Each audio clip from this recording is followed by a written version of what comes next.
because it was dangerous to live alone, many people are going to live in a cluster of houses, a town, and in these towns we're going to see houses clustered around a meeting house. This picture is of Ipswich, Massachusetts in around 1672. So you can see we got the town meeting house here and then all of the houses around it. But by our standards, the largest colonial towns were actually really rather small. In 1754, Salem, Massachusetts was the most populous town north of Boston, and it had just over 3,400 people. In fact, the average town population in 1750 was 1,280 in Massachusetts. And of course, Massachusetts in colonial time also includes Maine. And the average town size in New Hampshire was 640. Let me just give you some comparisons. Bentley has 4,200 undergrads. So there are more students, there are more undergrads at Bentley than lived in Salem. So very small towns.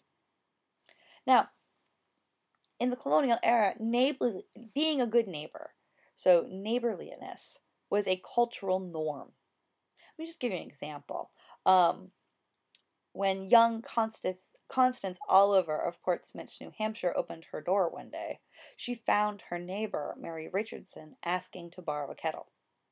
But Constance's mother wasn't home, so she asked Goody Richards to wait a while, and in the meantime, Mary went next door to fetch a coal for the fire. And this happened all the time, borrowing, whether it was borrowing a cup of sugar or some butter, neighbors relied on each other. Moreover, women shared work with their neighbors to make it more enjoyable. So while your neighbor spun, you might sit next to her and shell peas, or women might gather together to husk corn or make a quilt.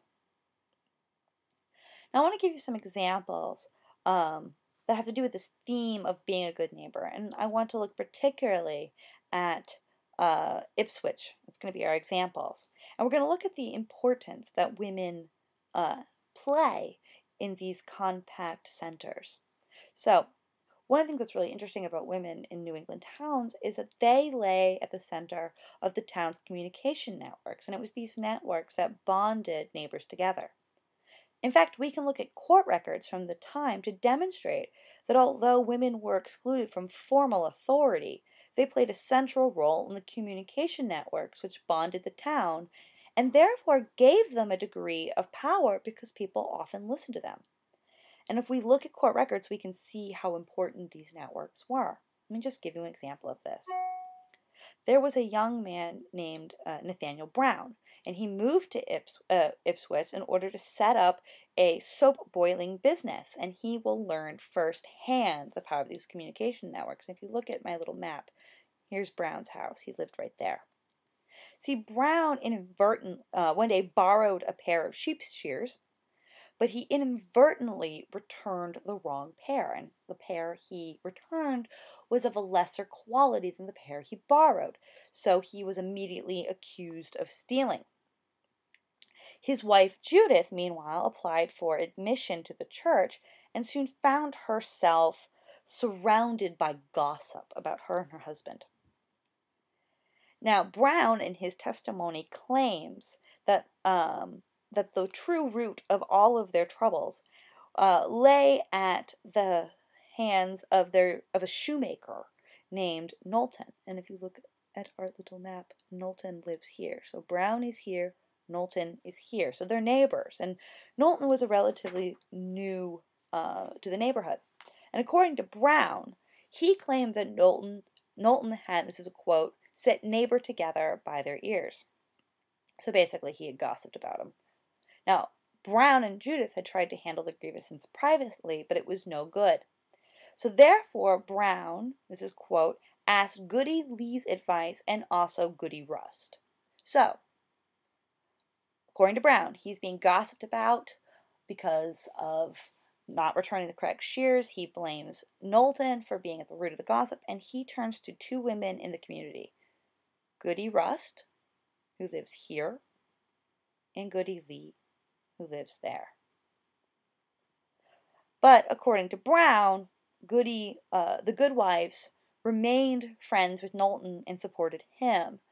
And when Brown couldn't convince the two Goodwives to support him and to help squash the gossip, Brown believed he had no other recourse but to petition the courts to get their help, to get the courts out. Now, what's interesting is that Goody Lee and Goody Rust are barely visible in the formal records of 17th century Ipswich. Neither one of these women owned property, nor could they hold public office. Yet in the world of Nathaniel Brown, they were incredibly important and held a position of eminence. The stories that neighbors told each other, the gossip, if you would, we shouldn't see it as this sort of idle gossip. And we shouldn't treat it as just an outlet for people who were otherwise powerless. Gossip in colonial New England was an effective mechanism used by both sexes in these intimate New England towns.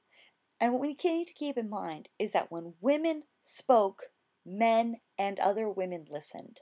So there's a lot of power at being at the root of these communication networks. Now, another important part of being a good neighbor in colonial New England was something known as the rule of charity. And this was particularly important for wealthy women. Let me just give you an example of somebody who violates this rule of charity. Basically, if you're rich and you have a lot of resources, you need to be charitable to those who have less. Now, Patience Denson, if we look at our little map, she lives right here, was the wife of a major general, and she was also the daughter of Dorothy Dudley from earlier, her epitaph. But Patience actually has a rather modest reputation, and that's because of her struggles with her servant, a woman known as Sarah Roper. It all starts in March of 1665, when Patience Denson, or more appropriately her husband, tried to prosecute Sarah, who had apparently been stealing from the family supplies for more than a year. Most of the provisions that Sarah stole found their way into the kitchen of a neighboring impoverished young wife named Mary Bishop, whose husband was away at sea. And we don't quite know where Bishop lived. It's not clear by the records, but she could have lived here, here, or here. But either way, she lives quite close to Denson, and Patience would have been very well aware of her. Now, Sarah Roper actually takes really good care of Bishop throughout this year. She provides her with beer. She provides her with cider. She gives her apples. Sarah gives her apples in order to share with her kids. So throughout the year, she is providing her with basically food to sustain her. And when the Densons press charges, Mary Bishop has to testify in court. And Mary Bishop basically says to the court, my situation is so bad that there needs to be clemency because it's desperate times. And in fact, another one of Denson's neighbors actually testifies to this and says in court that the Bishop family would have starved, quote, had not Sarah Roper helped them with provisions, unquote. Now, what's even more interesting is there's evidence that's being given, so back to this gossip, by some of her neighbors, that Sarah Roper, the servant, had even referred to her mistress as an old Jew and a hobbling Joan. Essentially, by calling her an old Jew, Sarah Roper was saying that Denson was cheap. She was stingy and not very willing to give. But what's the most interesting about this case is not the thievery of the servant, but actually the reluctance of the mistress to invoke the law. You see, Sarah Roper had taken more than 10 pounds in household provisions and clothing before she was finally prosecuted in the Ipswich court. The Densons may have been wealthy, but Patience knew exactly what had been taken and was able to supply the court with an itemized list. Sarah was a brazen thief. For example, in one year she took 9 bushels of wheat so that she could trade them for shoes and clothing for the bishops. Now, Mistress Denson did depend on Sarah's labor, so it's possible that she found it easier to ignore the thievery than to have to fire her servant and get a new servant. But Sarah's slander of her mistress tells us that there was more to the story. As a wealthy and socially prominent member of the community, Patience Denson, like her mother Dorothy, was expected to be a friendly neighbor pitiful to the poor. But Sarah Roper suggests that Patience in fact was very stingy, hence an old Jew, and insensitive to the serious distress of her neighbor Mary Bishop.